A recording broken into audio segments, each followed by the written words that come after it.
नमस्कार। हिमाचल दस्तक में एक बार फिर आपका स्वागत है। मैं हूं आपके साथ मस्तराम डलैल। पेश करते हैं हिमाचल प्रदेश की प्रमुख खबरें।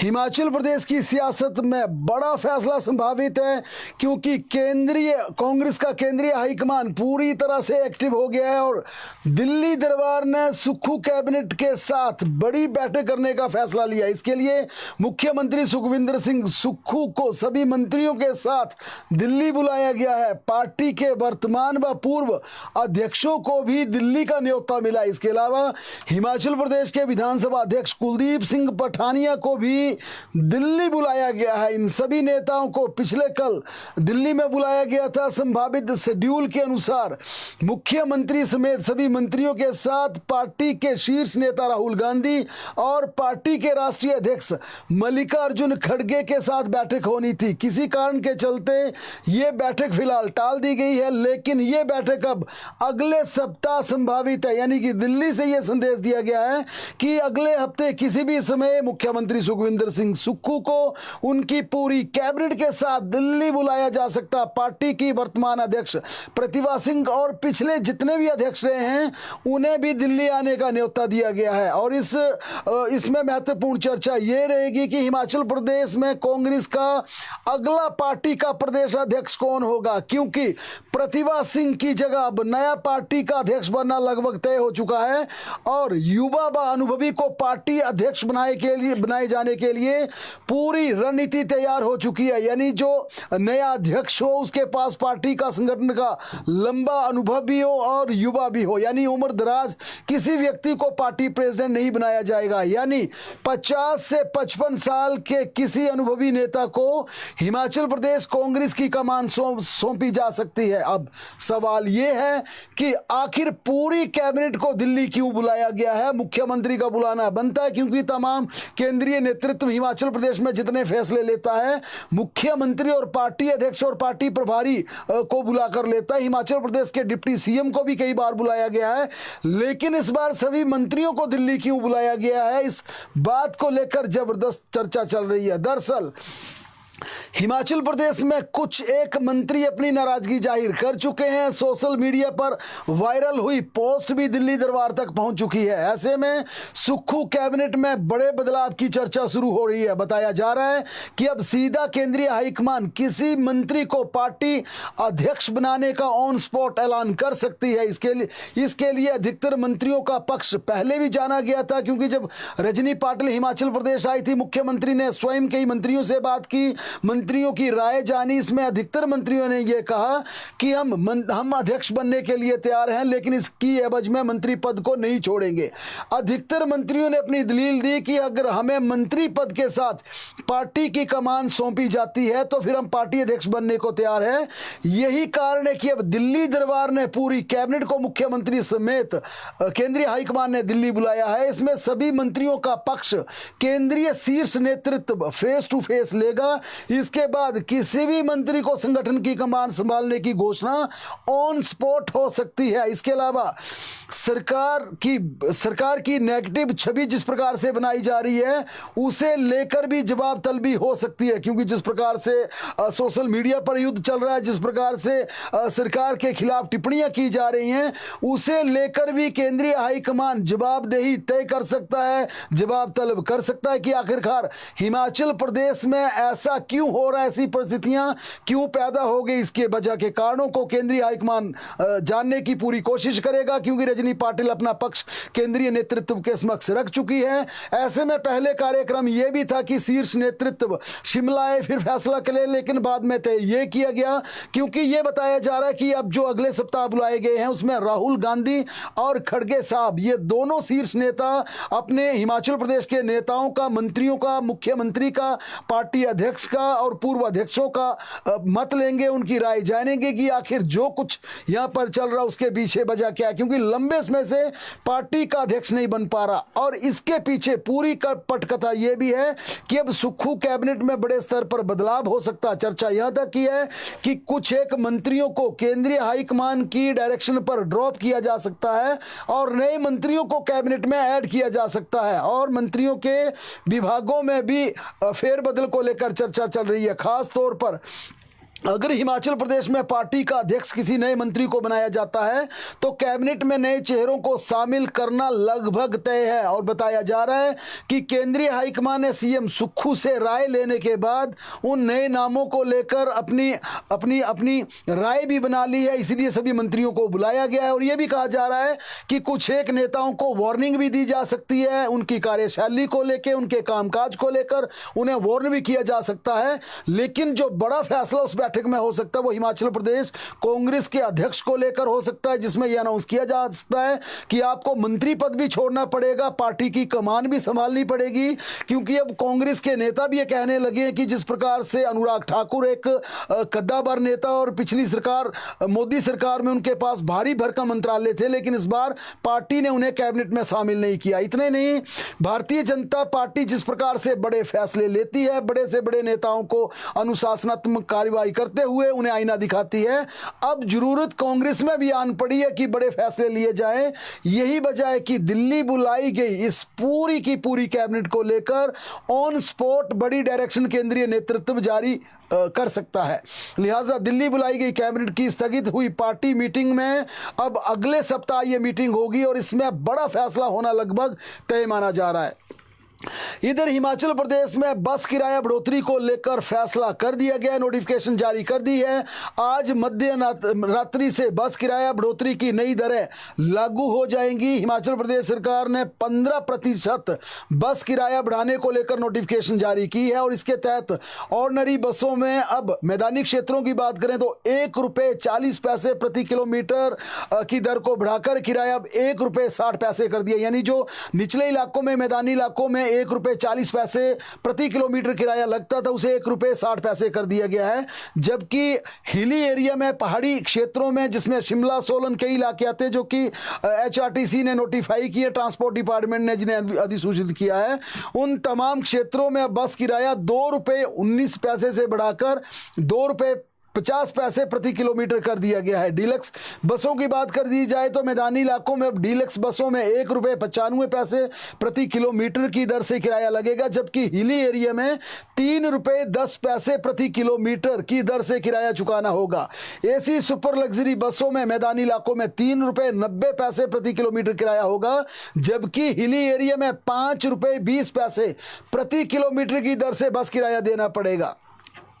इस फैसले की नोटिफिकेशन के बाद अब हिमाचल प्रदेश में महिलाओं को बस किराए में दी जा रही छूट की भी समीक्षा की जाएगी। अगर अगला फैसला, यानी कि हिमाचल प्रदेश में बस किराए पर जिस प्रकार से ये 2 फैसले हुए हैं, पहला फैसला हुआ था बस का न्यूनतम किराया ₹5 से बढ़ाकर ₹10 कर दिया गया था। दूसरी नोटिफिकेशन आज जारी कर दी है जिसमें 15% बस किराया बढ़ाया गया है।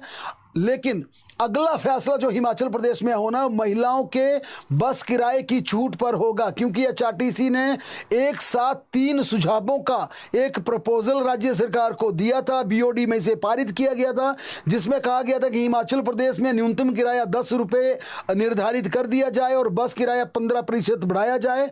और तीसरा इसमें प्रपोजल था कि महिलाओं की छूट को खत्म कर दिया जाए।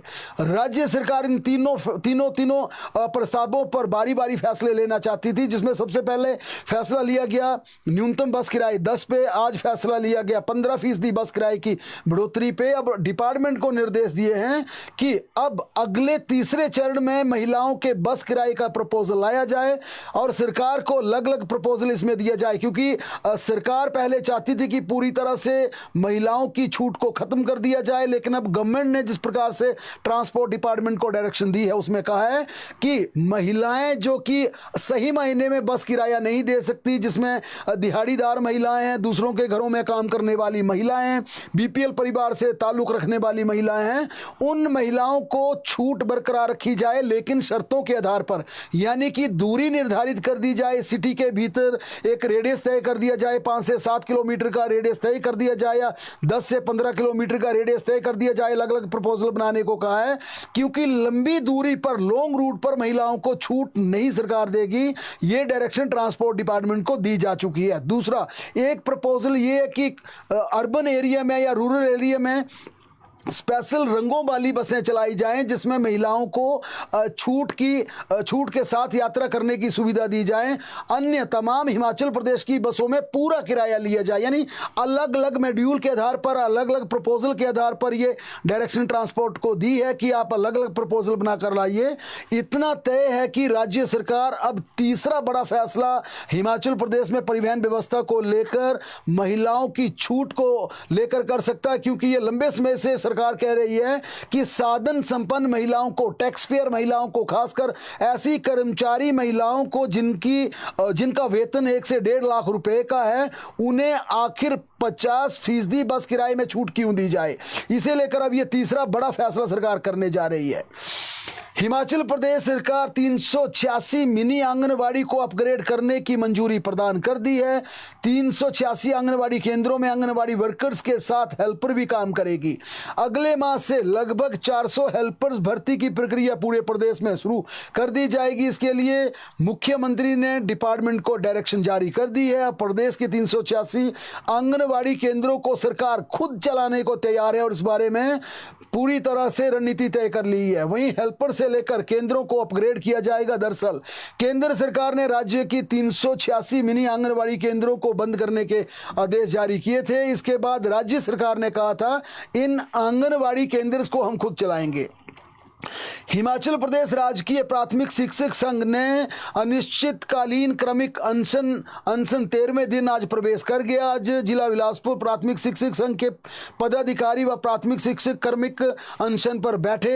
नई पेंशन स्कीम कर्मचारी महासंघ के राज्य उपाध्यक्ष संजीव शर्मा ने क्रमिक अनशन पर अपना बयान जारी करते हुए कहा कि हिमाचल सरकार और शिक्षा विभाग को प्राथमिक शिक्षक संघ की मांगों पर सकारात्मक कार्रवाई करते हुए विस्तृत वार्ता के लिए हमें बुलाना चाहिए और समस्याओं का चर्चा के आधार पर समाधान भी करना चाहिए। प्राथमिक शिक्षाओं पर 26 अप्रैल को आयोजित धरना प्रदर्शन के बाद की गई प्रतिशोधक कार्रवाई करार देते हुए कहा कि तुरंत निलंबन और पुलिस एफआईआर को वापस लिया जाए। आगे कहते हुए कहा कि यह महात्मा गांधी का देश है जिसमें विरोध और आंदोलन करना संविधान के दायरे में रखा गया, अधिकारों में रखा गया है। ऐसे में जो कार्रवाई एजुकेशन डिपार्टमेंट ने की है वो एजुकेशन डिपार्टमेंट का तानाशाही रवैया बताता है। इसके चलते कर्मचारी अध्यापकों ने यह चेतावनी दी है कि एजुकेशन डिपार्टमेंट तुरंत कार्रवाई करते हुए निलंबन को वापस ले, पुलिस एफआईआर को विड्रॉ करे, उसे वापस करे, एफआईआर को खत्म करे, अन्यथा यह आंदोलन ज्यादा और उग्र रूप धारण करेगा। हिमाचल प्रदेश के कर्मचारियों को 1 जून से 3% महंगाई भत्ते की सौगात मिलेगी, यानी कि इस महीने का मई माह का वेतन महंगाई भत्ते में जोड़ दिया जाएगा। और जब 1 जून को हिमाचल प्रदेश के कर्मचारी पेंशनर्स को उनकी पेंशन और वेतन दी जाएगी तो बाकायदा महंगाई भत्ता उनके खाते में, उनके सैलरी में ऐड होकर उनके बैंक अकाउंट में आएगा। इसे लेकर राज्य सरकार ने फाइनेंस डिपार्टमेंट को डायरेक्शन जारी कर दी है, क्योंकि बजट के दौरान मुख्यमंत्री ने कहा था कि 15 मई को डीए पर घोषणा की जाएगी, लेकिन पांगी में 15 अप्रैल का जब कार्यक्रम था तो मुख्यमंत्री ने स्पष्ट कर दिया था कि 1 जून से हिमाचल प्रदेश के कर्मचारी पेंशनर्स को 3% महंगाई भत्ते की सौगात जारी कर दी जाएगी। और उन्होंने कहा था मई महीने का वेतन जब जून में उनकी सैलरी मिलेगी तो मई महीने के वेतन में उनका डीए ऐड कर दिया जाएगा। इसके चलते आज फाइनेंस डिपार्टमेंट को यह डायरेक्शन जारी कर दी कि इसी महीने डीए को लेकर जो मुख्यमंत्री की अनाउंसमेंट पांगी में की गई थी उसकी नोटिफिकेशन जारी कर दी जाए, ताकि कर्मचारी आश्वस्त हो जाए कि 1 जून को जब उन्हें वेतन मिलेगा तो उनका वेतन बढ़ोतरी के साथ दिया जाएगा। हिमाचल प्रदेश उच्च न्यायालय में क्लर्क, रीडर, ड्राइवर, निर्णय लेखक और निजी सहायक के पद के लिए स्क्रीनिंग और परीक्षा 16 मई से शुरू हो रही है।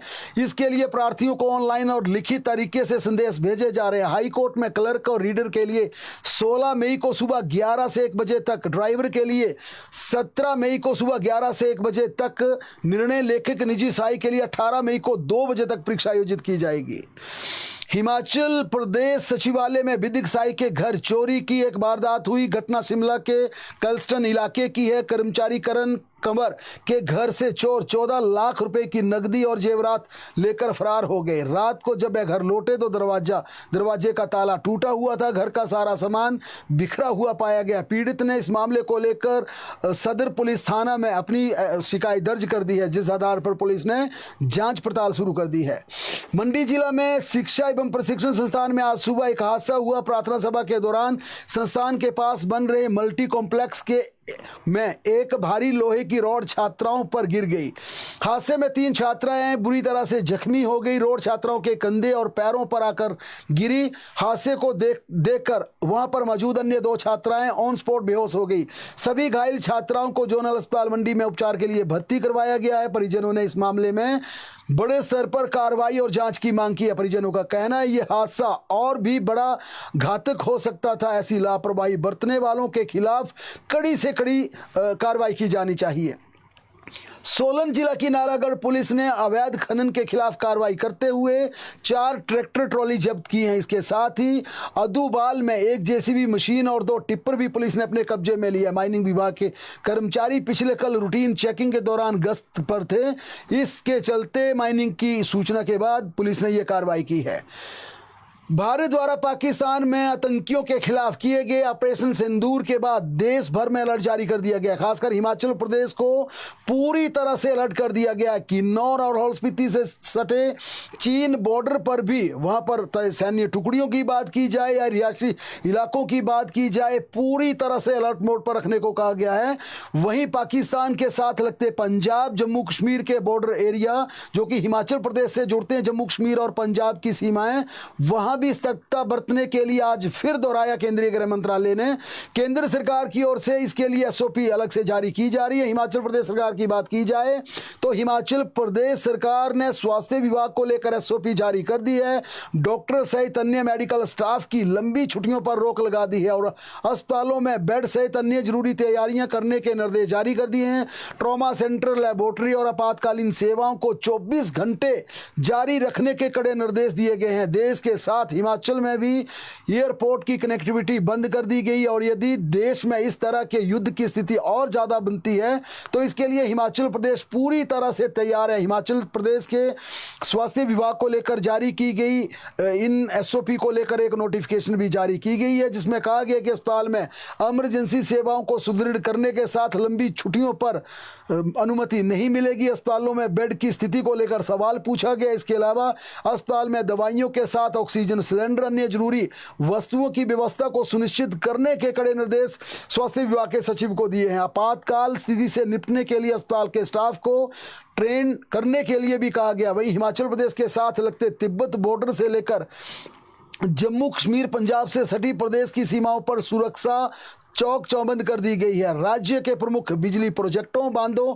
पर्यटन स्थलों, भीड़ वाले इलाकों, खासतौर पर प्रमुख मंदिरों की सुरक्षा और कड़ी कर दी गई है। पुलिस को भी अलर्ट मोड पर कर दिया गया है। पुलिस मुख्यालय से जारी निर्देशों के तहत पंजाब राज्य से सटे जिला में सुरक्षा व्यवस्था को सख्त कर दिया गया है।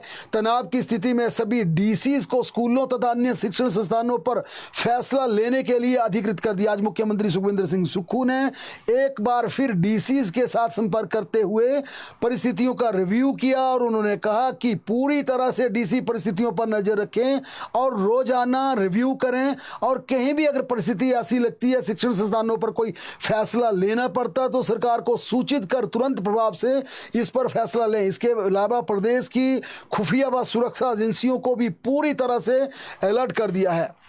दरअसल रक्षा मंत्री राजनाथ सिंह की अध्यक्षता में आज दिल्ली में सर्वदलीय बैठक बुलाई गई। इस दौरान राजनाथ सिंह ने बड़ी जानकारी देते हुए कहा कि पाकिस्तान के खिलाफ ऑपरेशन सिंदूर अभी जारी है, यानी 7 मई को पाकिस्तान के 9 ठिकानों पर हुए एयर स्ट्राइक के बाद भी ऑपरेशन को रोका नहीं है। ये ऑपरेशन लगातार जारी है। करीब 1.5 घंटे तक चली बैठक से बाहर आने के बाद संसदीय कार्य मंत्री किरेन रिजिजू ने भी रक्षा मंत्री के बयान को दोहराया। ऑपरेशन सिंदूर की जानकारी देने के लिए बुलाई गई सर्वदलीय बैठक में गृह मंत्री अमित शाह, विदेश मंत्री एस जयशंकर, विपक्ष के नेता राहुल गांधी और मल्लिकार्जुन खड़गे शामिल हुए।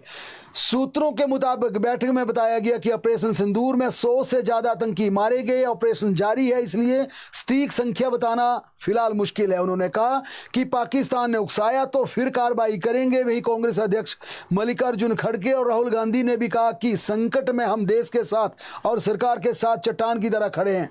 सरकार की कोई आलोचना नहीं होनी चाहिए। उन्होंने कहा, हमने सरकार को अपना पूरा समर्थन दिया। भाई, भारत ने आज सुबह पाकिस्तान के एयर डिफेंस सिस्टम को तबाह कर दिया। दरअसल बीती रात पाकिस्तान सेना ने 15 भारतीय सैन्य ठिकानों पर हमला करने की नापाक कोशिश की थी। इसके बाद भारतीय सेना ने बड़ी कार्रवाई का मुंह तोड़ जवाब दिया है। रक्षा मंत्रालय ने दोपहर 2:30 बजे इसकी जानकारी साझा की और अभी 5:30 बजे विदेश सचिव ने भी इसे लेकर अपडेट दी।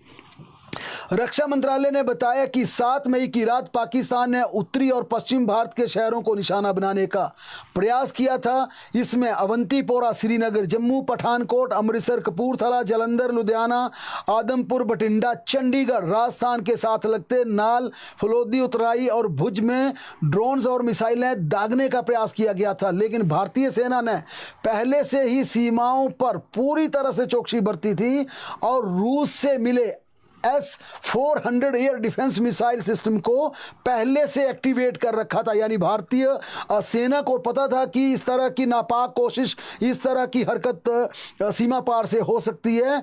अगर कोई वहां से मिसाइल अटैक होता तो इसके लिए पहले से भारतीय सेना ने अपने बॉर्डर एरिया में सिस्टम को एक्टिवेट कर दिया था।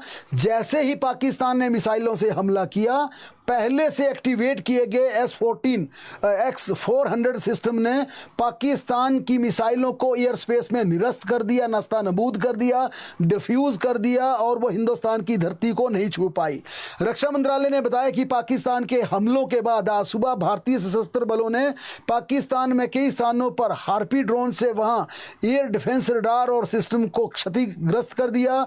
भारत ने पाकिस्तान में 3 शहरों में HQ-9 एयर डिफेंस सिस्टम को तबाह कर दिया। सूत्रों की माने तो लाहौर, सियालकोट, कराची में एयर डिफेंस सिस्टम को पूरी तरह से तबाह कर दिया गया है। पाकिस्तान ने चीन से मंगवाए गए HQ-9 एयर डिफेंस सिस्टम हासिल किया है, वहां उसे स्थापित किया था। इसे FD-2000 भी कहा जाता था। ये लंबी दूरी की सतह में हवा में मार करने वाली मिसाइल प्रणाली है, जिसे विमान और क्रूज मिसाइलों को मार गिराने के लिए डिजाइन किया गया है, जिसे आज भारतीय सेना ने पूरी तरह से तबाह कर दिया। इससे पहले पाकिस्तान सेना के प्रवक्ता लेफ्टिनेंट जनरल अहमद शरीफ चौधरी ने कहा कि लाहौर, रावलपिंडी, कराची समेत कई जगहों पर ड्रोन से हमले हुए हैं। चौधरी के मुताबिक आज सुबह लाहौर में हुए ड्रोन हमले में पाकिस्तान सेना के 4 जवान घायल हुए हैं, वहीं मियानों में एक शख्स की मौत हुई है। बताया जा रहा है कि भारत के हमले में रावलपिंडी का क्रिकेट स्टेडियम पूरी तरह से तबाह हो गया है, जलकर राख हो गया है।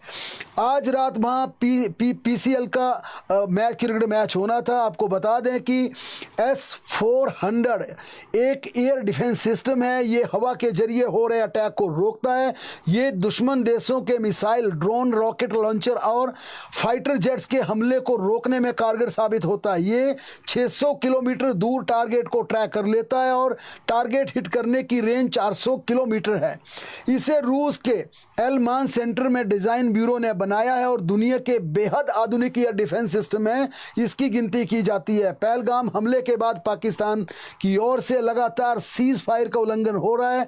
पाकिस्तान द्वारा ज़्यादातर रिहायशी इलाकों को निशाना बनाया जा रहा है। जम्मू कश्मीर के पुंछ जिले से आज सुबह पाकिस्तान की तरफ से की गई सेलिंग की तस्वीरें सामने आई। अमेरिका ने लाहौर वाणिज्य दूतावास में रह रहे तमाम अपने अधिकारी कर्मचारियों को तुरंत सुरक्षित स्थानों पर भेजने के निर्देश जारी कर दिए हैं। अमेरिकी विदेश विभाग ने अपने निर्देश में कहा है कि ड्रोन विस्फोटों और संभावित हवाई हमलों की खबरों के बीच अधिकारी कर्मचारी सुरक्षित जगहों में शरण ले लें। नागरिकों को पाकिस्तान छोड़ने के भी अमेरिका ने निर्देश जारी कर दिए। वहीं पाकिस्तान में अभी इमरजेंसी बैठक बुलाई जा रही है। लाहौर कराची एयरपोर्ट कल सुबह 6 बजे तक बंद कर दिया गया है। दरअसल भारत ने पाकिस्तान के आतंकी संगठनों के खिलाफ जवाबी कार्रवाई करते हुए इंडियन एयरफोर्स ने मंगलवार आधी रात 1:05 से 1:30 बजे के बीच पाकिस्तान के POK यानी पाक अधिकृत कश्मीर के भीतर एयर स्ट्राइक की थी। 25 मिनट में पाकिस्तान POK के 9 टारगेट आइडेंटिफाई करने के बाद आतंकी ठिकानों को निशाना बनाया गया था। इसमें 100 से ज़्यादा आतंकियों के मारे जाने की पुष्टि हुई है। भारत की यह जवाबी कार्रवाई पहलगाम हमले के 15 दिन के बाद की गई और इसका नाम भी ऑपरेशन संदूर रखा गया।